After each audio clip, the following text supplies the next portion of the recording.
wants to block the sun but call it for climate change?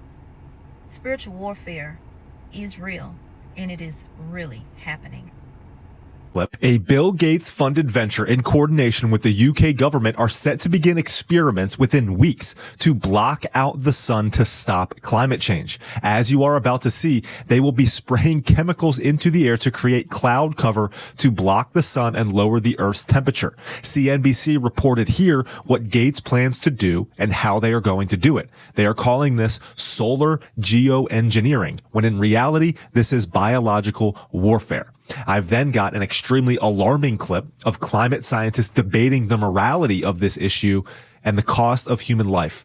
RFK Jr. weighed in on this and has something to say about it as well. Bill Gates is backing the first high-altitude experiment of one radical climate change solution, creating a massive chemical cloud that could cool the Earth. It's called solar geoengineering, and it's highly controversial. How long will it be that countries keep experiencing these climate impacts before someone gets desperate and says, hey, we need to cool the planet with solar geoengineering? It would look something like this. Thousands of planes would fly very high and use nozzles to inject millions of tons of light-reflecting particles into the stratosphere.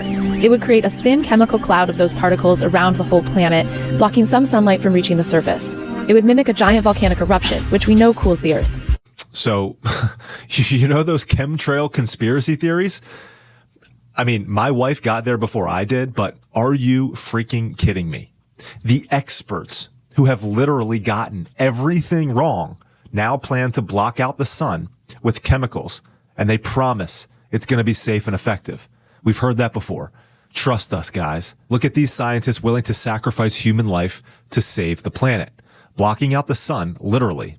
This is one of the dumbest things that you can possibly do from a common sense standpoint. I don't care what these guys claim to be experts in. Common sense. Aside from God himself, the sun is literally the source of life. We cannot live without it. Nothing can. In fact, areas of the world where there is less sunlight results in all sorts of mental ailments like depression, anxiety, suicide rates, etc. We need sunlight. Our immune systems need it. Our brains need it. All of this anxiety, depression, suicidal thoughts, those type of things. Who would want such a thing to be roaming the earth? Well, let's see. Satan would, because this is his territory. Our home is in heaven. Down here, Satan rules. But what people fail to remember is Satan does not have power over God. Satan bows down to him.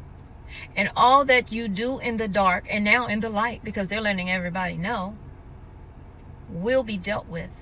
You will reap what you sow. God will see to that. And you're blocking out the sun. What you think God can't come back in Revelation? If you do that, you're going to find out.